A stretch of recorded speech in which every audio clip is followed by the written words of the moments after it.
Mm. So this week's topic, we're going to talk about emergency proofing your business. A lot of us don't think of it. It's something that we don't want to think about, or we could leave it to somebody else to think about. And I wanted to take the time in today's presentation and really talk about it. So what we're going to cover is what actually makes a practice resilient. Mhm. It's more than just savings.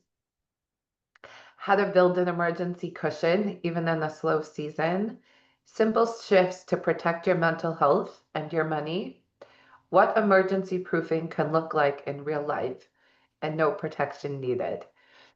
Now, I remember before I emergency proofed my business, I would feel like I was always holding the desk together and life together until I really thought about the items and the areas that I wanted to be able to step away from and that would make the business work on itself. So, why does this matter? Health issues come up, family crises come up, burnout, client drop offs, and when they do, the business, we don't want it to become another emergency. I was actually working with a client right before this where she has a stack of these issues where she had health issues on top of family crisis on top of it. So now the business is becoming an emergency. And outside of the emotional component, what we needed to really was to work on and prioritize the areas that were needed.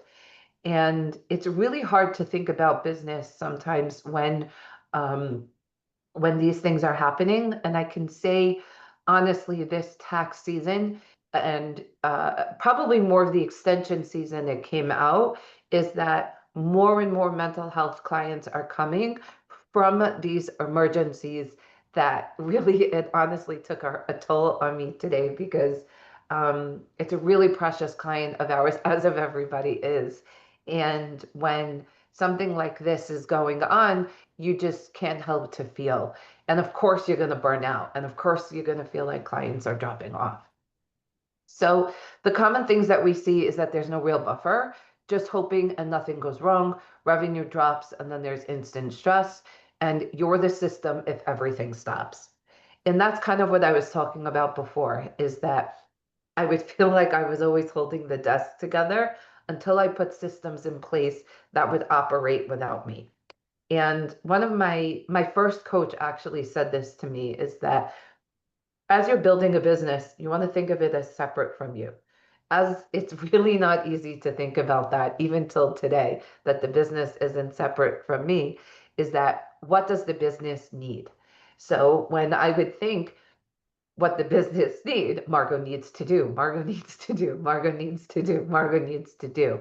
But that was exactly what I didn't want to happen and didn't need to do was Margot need, Margot need, Margot need. Now, when revenue drops, we instantly think we can hire, we can't do all these things. And sometimes we need to dip into personal savings or pay ourselves less or not pay ourselves at all so that things could operate. Now, temporary problems doesn't mean that they're always here. What we need to do is just meet ourselves where we're at and work from there. So let's reframe it and what this could look like. Knowing your true financial baseline, a small but consistent cushion, systems that support you when you pause. And that's probably the most important one, is systems that support you when you pause. Because you still need the money coming in. You want things to be consistent and knowing your baseline. Instead of going into, a health crisis and having a backlog of information, which I'll be honest, this season we happen to see above normal of what I don't want to call it not normal, but just above a grade that we've been seeing of many mental health owners just in their own mental health emergencies. That was an onset of stuff. So over time, work on one of these things, not all, and you'll see how a lot of this you can take on fairly quickly. So what does it look like in practice? Therapists who have built 1 to 2 months of buffers during slow season, rework schedules to allow rest without guilt, set up backup systems that created confidence. Now, having a schedule where you have built-in breaks, it is so, so key. My first mentor, with my first mentor, I had a more specific type coach that was around accounting and tax to build the practice. So I had like a business coach and I had for my field around certain things. And I was taught to do my appointments back to back, but I never got to do the things that I really needed to do from the appointments.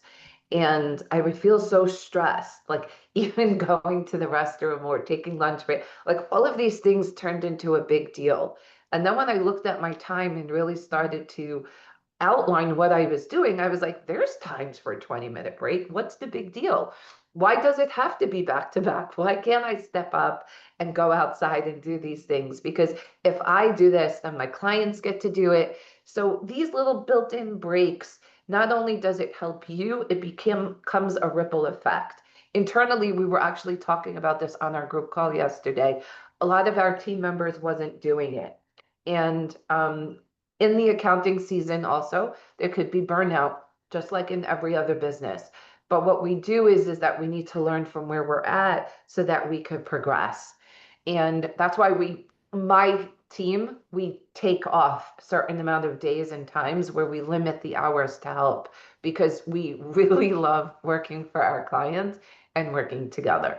So it's about feeling safe, creating space to breathe, letting your business hold you and during hard seasons and not break you. This actually reminds me of a different client of ours where her business was breaking her.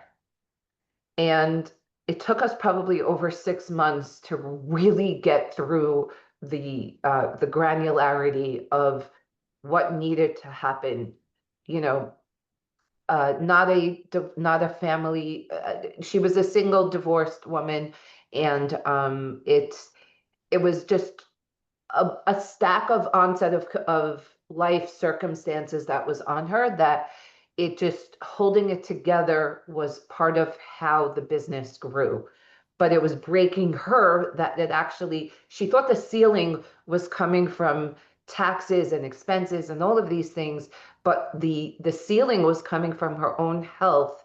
And what I want to share here is that when we give ourselves that allowance, that allow, and to let things come in to receive and just give room. Like I'm giving a lot of examples in this because I want you to see this. A different client of ours today was actually talking about some payroll thing that we're working on. And um, it's a progression, it's a fairly large team and it's a progression.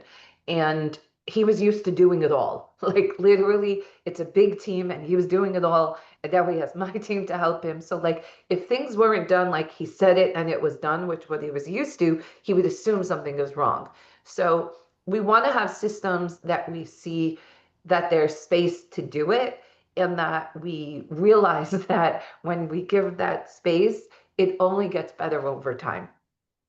And imagine this, you're navigating something hard, but your income still covers your essentials. How cool is that? Your clients are supported, you have space to rest, recover, and return strong. This is possible even now for you and even for you. I live this, I would say almost all of our clients are now pretty close to there, or they're pretty close to on their way. So feeling safer in your business is really what we want for you. And, spotting the gaps and building a simple plan to help protect your income. And what I've learned, instead of having life messy, what you want to do is think about, is that really, where is that shortfall coming? What I realized in this season, where I really looked over, our clients who are not monthly, who come in just for the season, and really what it was is not making enough money, not doing the bookkeeping. Like it's really like front and center.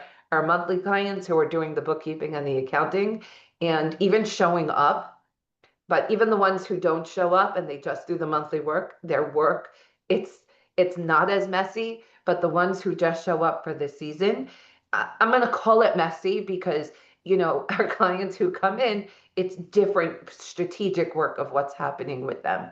And, was it this morning or last night? I was working with somebody who's on extension, and it's like extension upon extension upon extension, how they think about it in their brain.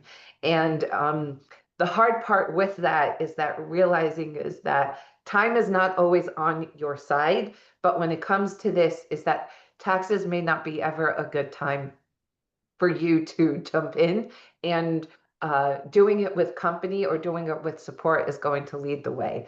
So I hope this worked for you and, shared with you some things, to think about. And we can dive into this a little bit more over the coming weeks. But this season just happened to hit me around how many health issues that we've heard, and, our clients that were not monthly, how they're handling it. And some of them even go up until the extension deadlines, and it's really difficult, as running a firm, because what happens is that our team wants them to sign and all of the things, but eventually it becomes where everybody's, it's not only just schedule, it's not realistic. So what I want you to recall here is that where we go here is that think about the few things that we talked about, and always send in questions like you have been.